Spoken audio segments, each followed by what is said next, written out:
Bienvenidos nuevamente al espacio en armonía.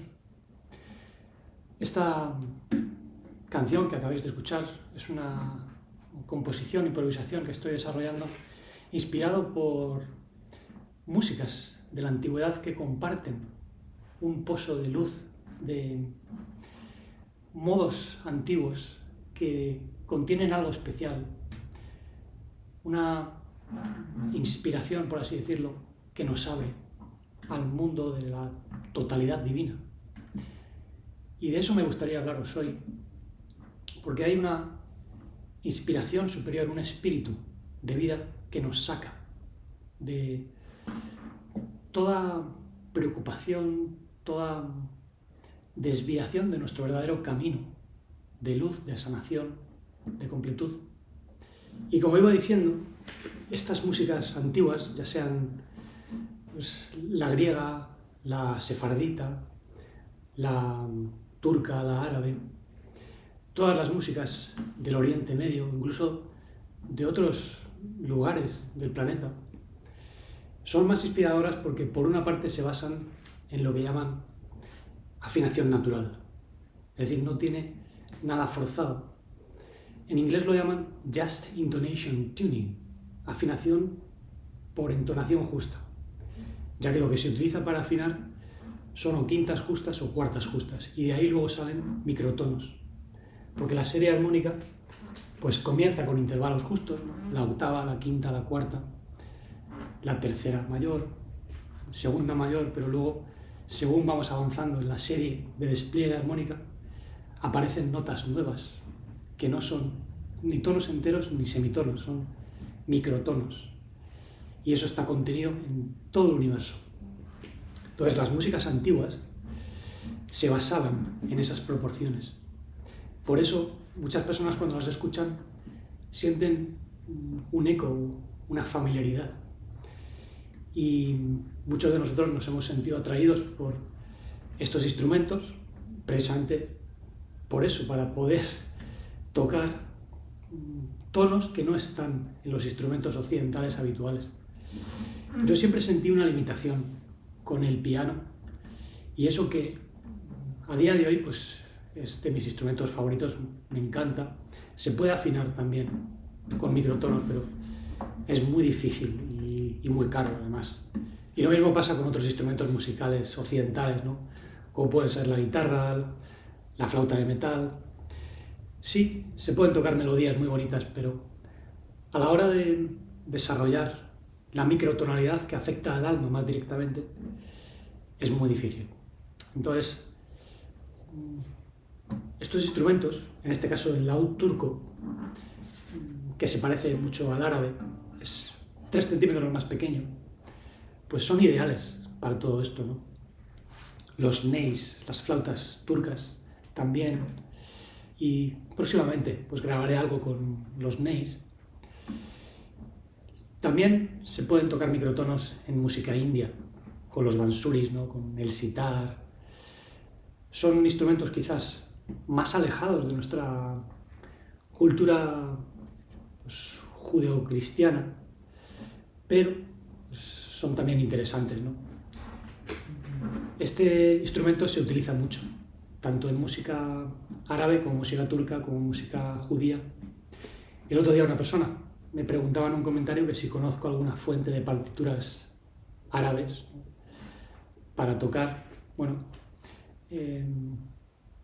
no conozco ninguna en castellano, sí que encontré una en inglés, y ahí aparecen muchas piezas, tanto del acervo árabe como turco, como griego, porque en realidad todas esas regiones comparten muchas melodías que, bueno, pues, a lo mejor surgen en Turquía, pero luego pues las adoptan los árabes y viceversa, ¿no?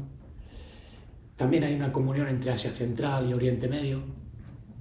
Entonces, para aprender estos instrumentos lo ideal es tocar pues, música turca, música de Asia Central, música árabe, música andalusí, porque en España había mucha música de este tipo antiguamente. Aquí convivían las 3 culturas, la cristiana, judía y musulmana. Y los sabios de cada una de esas culturas estudiaban incluso juntos. en Toledo, concretamente. Así nació la cábala medieval.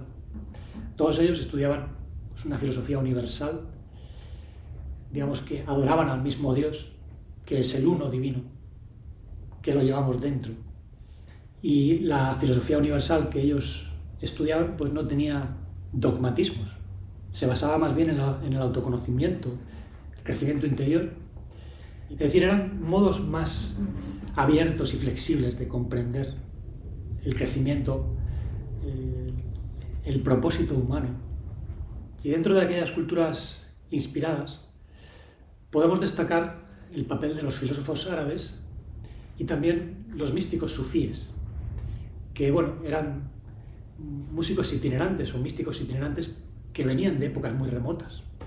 Desde mucho antes de la aparición del Islam habían existido sufíes, pero ellos se asentaron, por así decirlo, en la cultura árabe y bebiendo de fuentes árabes, digamos que ejercieron una labor de musicoterapia, en parte, porque los modos o makam que empleaban para inspirar su misticismo se basaban en los antiguos modos griegos enseñados por Pitágoras. Pitágoras enseñó lo que se llama el genos, que es la genética musical basada en tetracordos. Había tres tetracordos o tres genos básicos y uno de ellos incluía los cuartos de tono famosos y de ahí derivó luego pues, la música turca, ¿no? Los makam, que deriva a su vez pues, de lo que rescataron los filósofos griegos. Y de ahí derivaron pues, muchas músicas que aquí en Occidente se perdieron, aunque fueron, curiosamente, rescatadas en España por los filósofos árabes, ¿no? Al-Kindi, Avicena, Al-Farabi, Abenpace, todos esos sabios, digamos que bebieron de fuentes griegas, el platonismo, neoplatonismo, pitagorismo, y ellos, digamos, que recogieron todo eso en su cultura árabe. Mientras que en la cultura occidental está todo de manera fragmentaria, es curioso. Entonces, estudiando la cultura sufí, por ejemplo, pues podemos acceder a ese arte de inspiración mística divina que era común en culturas antiguas y que hoy en día en realidad pues, también se utiliza en la cultura judía o la cultura más esotérica del cristianismo, que podemos decir, ¿no? Gurdjieff, por ejemplo, rescató muchísimas piezas de Asia Central y Oriente Medio y él tenía pues, una inspiración cristiana, sufí, aunque bueno, como sabéis, pues la música no tiene fronteras, ¿no? Pero cuando le damos un valor a ciertos vocablos sagrados o cuando nos abrimos a diversas maneras de comprender lo divino, pues evidentemente vamos a encontrar elementos que operan dentro de la religión. No quiere decir que sea necesario adoptar una estructura religiosa concreta, pero dentro de la religión hay elementos que en realidad son universales, naturales, ¿no? Por ejemplo, para entrar ya en materia más densa, más profunda, los nombres divinos. Por ejemplo, Hu. Eso es un nombre divino que se utiliza tanto en el judaísmo como en el islam, ¿no? Los sufíes hacen referencia a lo divino como Hu, que significa pues, él, ella, ello, porque no tiene en realidad un género, es algo completo, total. Y en hebreo también se dice Baruch Hu, ¿no? Alabado sea él, aunque él pues, tiene una connotación masculina, pero en realidad hace referencia a algo masculino y femenino. Dentro de la cultura hebrea, la cultura musulmana, incluso dentro de la cultura cristiana, ¿no? Antiguamente, en el Antiguo Testamento, pues había vocablos sagrados como Allahu, ¿no? O Allah, que hace referencia a Dios. Luego, pues, solo perduró eso en la cultura musulmana y en la cultura hebrea. Ya sabéis que en la cultura musulmana pues, a Dios lo llaman Allah, ¿no? Pero ese Allah es la respiración divina. igual que el tetragramatón hebreo, no hace referencia a una entidad externa, sino al proceso de manifestación divina, que también tiene vocales, si os dais cuenta.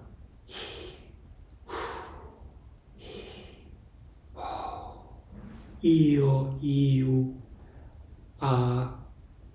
Eso está contenido en nuestra estructura armónica. Por eso en el himno solar que publiqué la semana pasada, el que toqué después de la improvisación que realicé con Álvaro, el chico este que también acudió al encuentro de musicoterapia en Torronteras, pues ahí reuní los principales nombres divinos. Ihu, Aha, Allah, Om, Aum, que son los nombres que se utilizan en la India, ¿no? Esto hace que podamos comprender lo divino de una manera más universal, más experiencial, vivencial, porque esos nombres divinos están en nosotros y los estamos pronunciando. En la medida en que respiramos, en la medida en que vivimos en un cuerpo que resuena con todas esas frecuencias. Y como digo, de todas esas frecuencias podemos sacar genos, genética musical. Esto es algo que descubrí estudiando los armónicos de la voz hace ya muchos años. Y como sabéis, cuando yo comencé con este canal, pues empecé transmitiendo algunos conocimientos de eso, incluso en el otro canal, Vital en Armonía, enseñándoos cómo en la estructura armónica del sonido pues hay una serie de patrones que se reflejan en los nombres divinos, el tetragramatón, Aum, Aum, y todo eso me inspiró a comprender lo divino de una manera más cercana, porque no es cuestión de poner a lo divino fuera, sino encontrarlo dentro y manifestarlo. Por eso los grandes maestros y sabios siempre se han sentido en comunión con lo divino y nunca se han considerado pecadores arrastrados o infieles. Eso en realidad no está en las verdaderas enseñanzas. El maestro Ishu o Yeshu, que es como se le pronunciaba antiguamente a su nombre, dijo: yo soy la luz del cosmos y vosotros sois la luz del cosmos, le dijo a los apóstoles. Eso está en Mateo 5, porque él es en realidad la manifestación de la luz divina. Entonces, ponernos por debajo de esa luz es negar nuestra verdadera naturaleza. En cambio, pues, lo que han hecho siempre los grandes maestros y místicos es aproximarse más y más a esa luz para poder ser un resplandor mismo. Eso lo veis muy claramente incluso en la filosofía o mística sufí, donde pues, ellos, aunque alaban a Hu o Allah, pues se consideran una manifestación de sus dati, de sus esencias. Y como decía Ibn Arabi, lo divino se siente lleno, es como una respiración plena que tiene que soltar todas sus esencias, todas sus dati. Y esas esencias se convierten en seres como nosotros cuando estamos bien alineados. Cuando no, cuando nos comportamos de acuerdo a las pasiones bajas, el mundo de las sombras, entonces ya no somos nosotros plenamente. Somos lo animal o lo monstruoso. De hecho, los místicos sufíes utilizan la música, los cantos y las danzas para depurar esa parte más animal y poder ascender a lo que realmente somos, generar una vibración mayor. Para ello, pues utilizan nombres divinos que están contenidos en nosotros y que hacen resonar al alma. Lo mismo ocurre con los microtonos. El alma resuena con los microtonos. Por ejemplo, un microtono es el cuarto de tono que he tocado en la canción del comienzo, ¿no?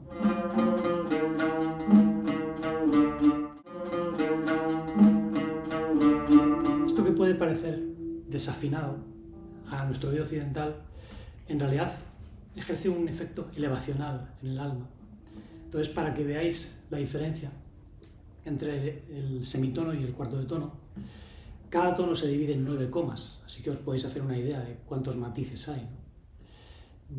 En la música turca pues, se utilizan unas comas, en la música árabe otras, y de ahí proviene toda la riqueza microtonal que, bueno, en la música turca concretamente tiene una subdivisión de 54 partes dentro de una octava.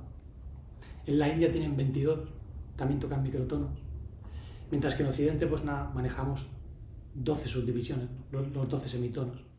Es decir, la música del Oriente Medio, Asia Central, la India, los Balcanes incluso, o Grecia, pues es bastante más rica a nivel de matices.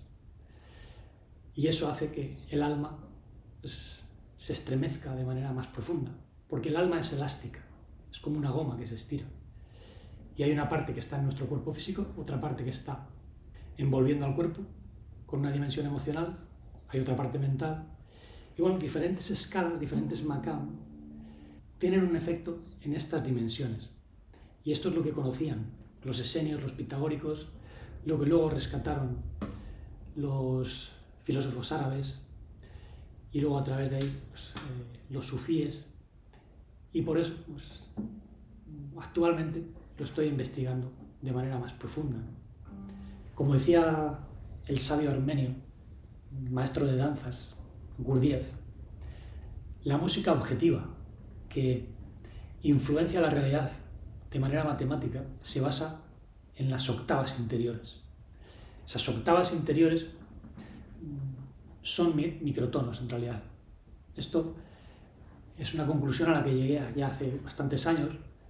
De hecho, el mismo Gurdjieff decía que la música objetiva, que puede transformar ciertas energías dentro, se basa en una nota apenas modificada, donde hay micromovimientos, microoctavas. Y digamos que eso se puede tocar con instrumentos de este tipo, ¿no? Donde los glisandos pues, son más extensos, ¿no?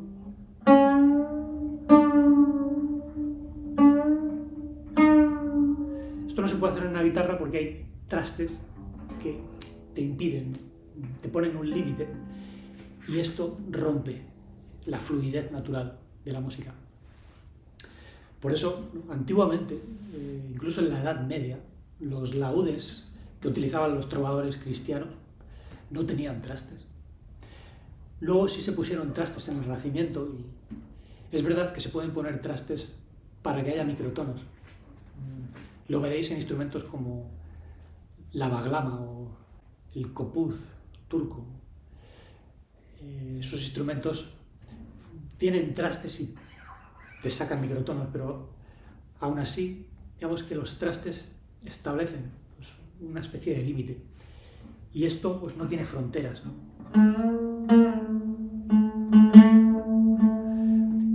Es una cosa que a nivel mental también tiene su simbolismo, porque lo que nos encapsula en un cuerpo físico lleno de impulsos animales, incluso a veces pues, monstruosos, porque cuando lo animal se une a lo intelectual surge el ángel caído, ¿no?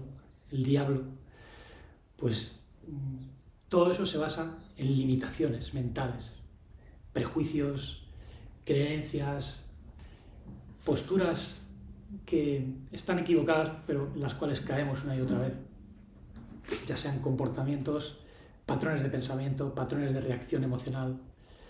Entonces, estas músicas son inspiradoras porque rompen esos límites. Hay veces que estás escuchando algo y no sabes lo que es. Yo a veces escucho resonancias que no sé de dónde vienen. Según estaba grabando esta canción, estaba escuchando como una especie de resonancia o bordón que evidentemente pues, viene de la comunión de todas las cuerdas, ¿no?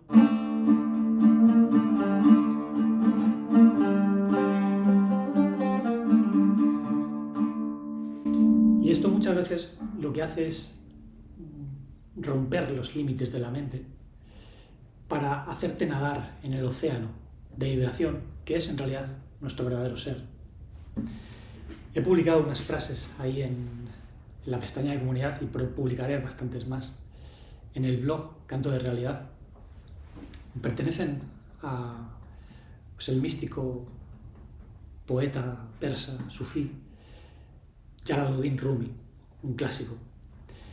Él, digamos que no escribió esos poemas, en concreto los recitaba de manera espontánea mientras danzaba en círculo. De hecho, él fue el que inauguró ese tipo de danza dentro de lo que es el sufismo. Y está, por así decirlo, emulando el movimiento de los astros, de las galaxias, de las flores que crecen en espiral, porque todo gira en el universo y así genera un vórtice de energía, un vórtice que está lleno de amor hacia lo divino, un vórtice que genera proporciones armónicas de belleza. Entonces, esas proporciones también están en nosotros. Cuando estamos alineados con nuestro verdadero ser, nuestro verdadero espíritu de vida y de luz, se producen vórtices de luz, vórtices de energía pura que nos elevan, le devuelven las alas al alma, porque el alma está atrapada en un cuerpo físico y se siente constreñida, se siente deprimida, llena de dolor, de tristeza, de dudas.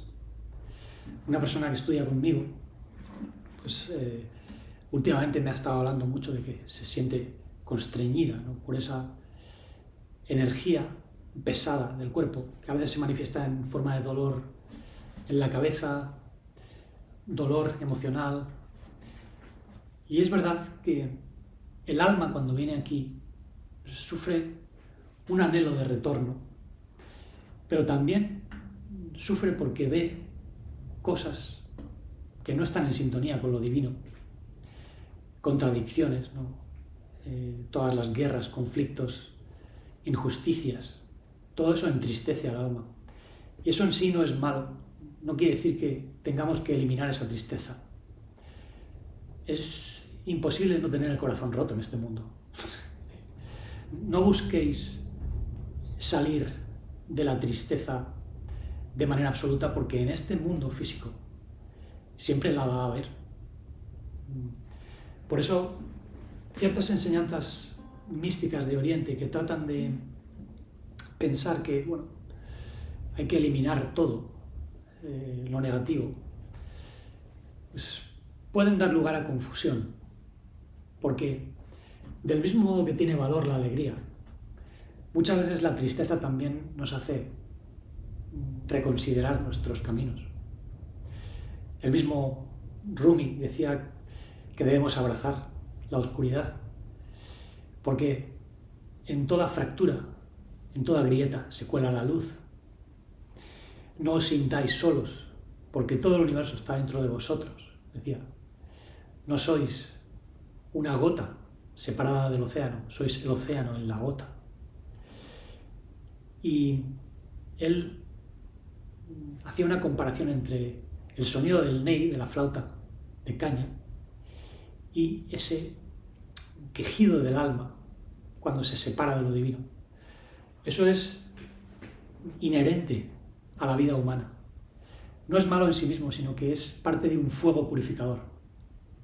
El mismo maestro Ishu decía: he venido a establecer la tierra en llamas. Esas llamas son las llamas de purificación interna, donde el amor hacia la belleza divina y hacia la bondad divina nos hace trascender las pasiones más bajas, pero abrazando también la tristeza que sentimos en el mundo. Es imposible no sentir cierta tristeza al ver cómo sufren muchas personas, ¿no? Pero eso, digamos, que genera un fuego purificador que nos hace retornar. Y muchas veces, pues, la propia existencia nos mueve hacia caminos de sufrimiento cuando nos hemos desviado. Entonces, las enfermedades a veces son necesarias para encauzar nuestra vida de nuevo. Porque si surge una enfermedad es porque nos hemos desviado. Las enfermedades físicas son resultado de las infirmidades del alma. cuando hay algo que no está estable, no está en armonía. Y a su vez las enfermedades del alma están inspiradas por un espíritu que no es de vida, es un espíritu de muerte, como aquel que hizo caer a Adán en el jardín del Edén. Adán era un tipo de alma de luz, compartida por una humanidad, y ellos al principio tenían unos cuerpos que no eran totalmente físicos. Pero escuchando ese espíritu de engaño, que proviene de lo que llaman energía Kundalini, se imaginaron pues, una sabiduría mundana que les podía hacer crecer, ¿no?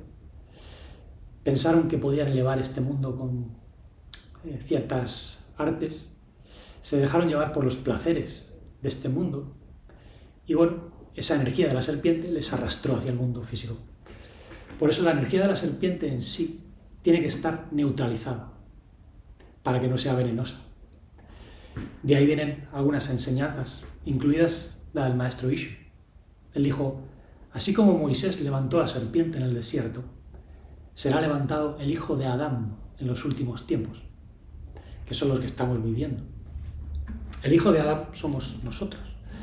Nuestro alma adámica desciende de esa humanidad angélica que cayó.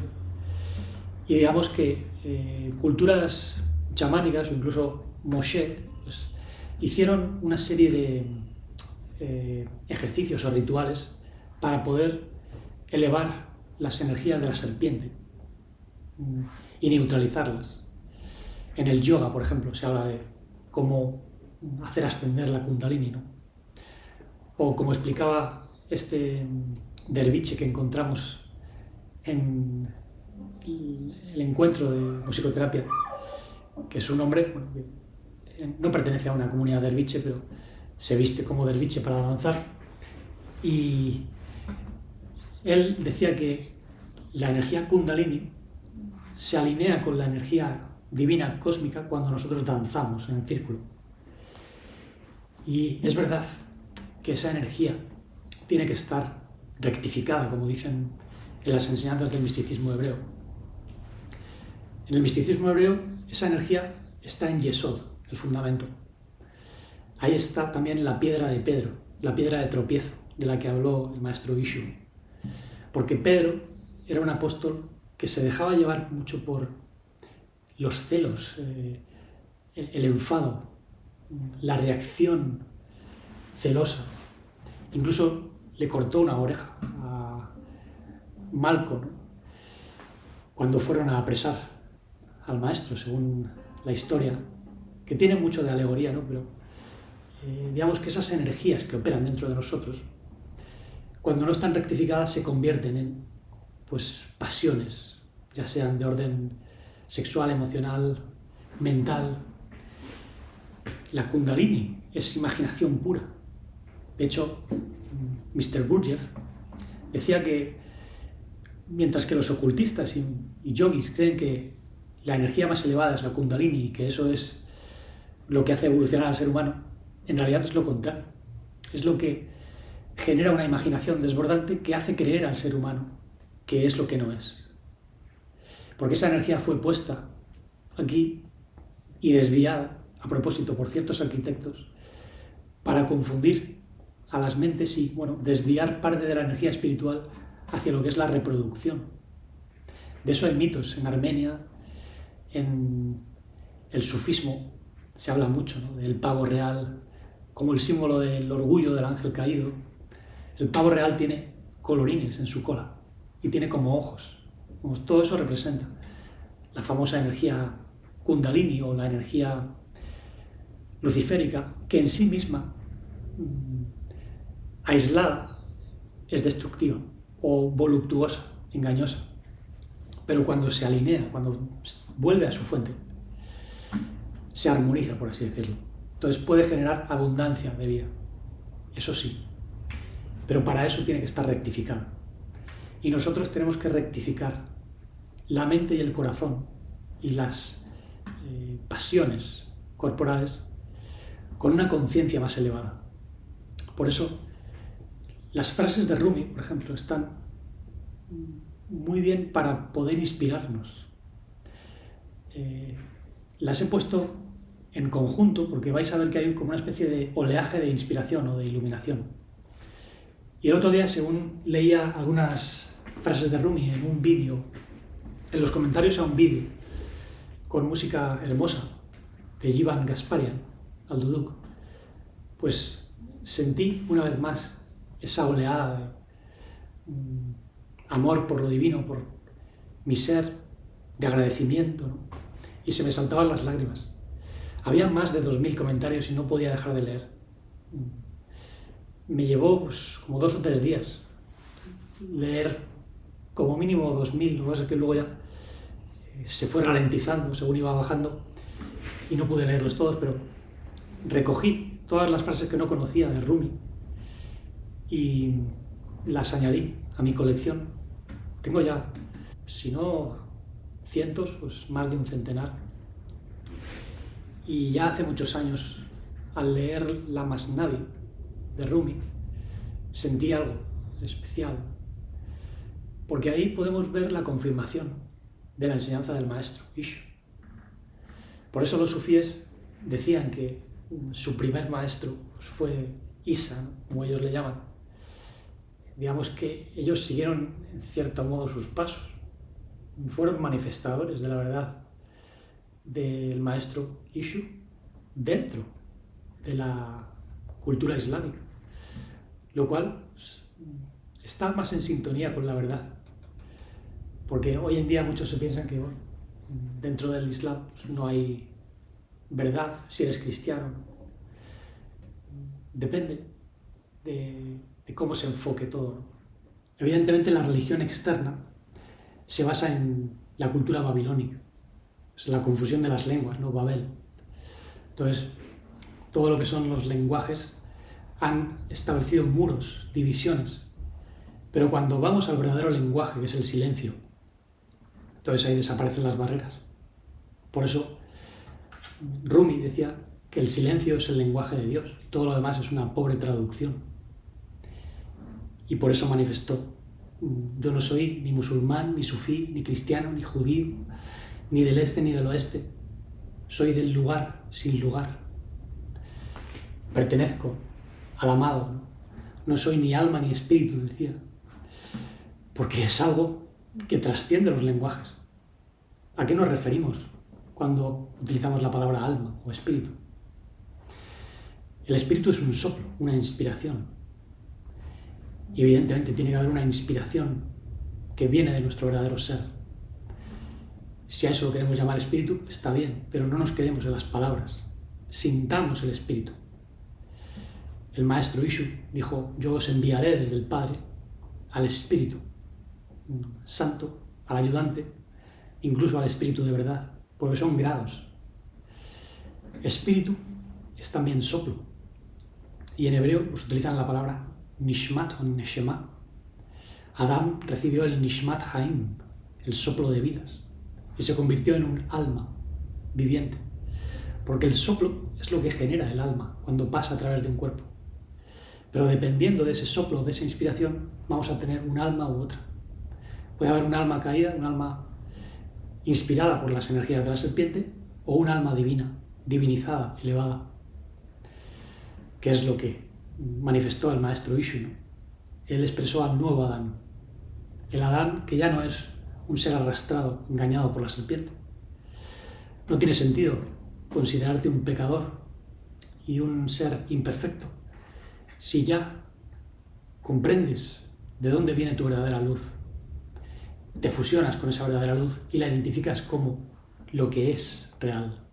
Hu, Él, Baruch Hu, alabado sea Él, que es en realidad nuestro ser, porque solo hay uno, que se transforma evidentemente en amante y amado.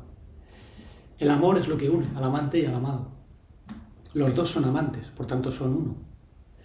No hay dos mundos, solo hay uno, decía Rumi. El mundo físico es una manifestación de un aspecto espiritual, o muchos. Entonces todo lo que vemos está manifestando una manera espiritual de manifestar las cosas.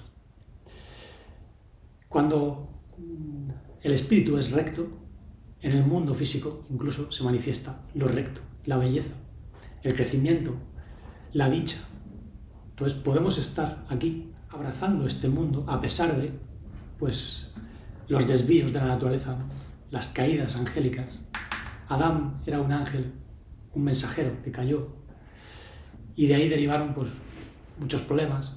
Antes que él pues, habían caído otros mensajeros en otros lugares, en otros sistemas cósmicos, y de ahí surgió el mundo dual conflictivo. Pero incluso dentro del mundo dual podemos abrazar la dualidad y devolverla a la unidad, porque dos viene de uno. Hombre y mujer en realidad son aspectos de un mismo movimiento. Dentro de la mujer hay una energía masculina y dentro del hombre pues hay una energía femenina, y las dos tienen que unificarse para poder hacernos plenos. No tiene nada que ver con cambiarse el género o pensar que somos de otro género. Eso es otra cuestión, que tiene más que ver con movimientos del alma que no están en sintonía con la unidad. Incluso el maestro Ishu dijo: seréis como los mensajeros del cielo, que ni se casan ni se dan en casamiento, porque ya se han unido a su verdadero ser unitario. Pero bueno, cuando llegamos a un cuerpo físico, pues tenemos que respetar las leyes de este mundo y respetar, honrar el templo donde estamos, ya sea masculino o femenino, y unificar las energías dentro, para que no haya confusión, no haya ningún tipo de transgresión de la ley natural.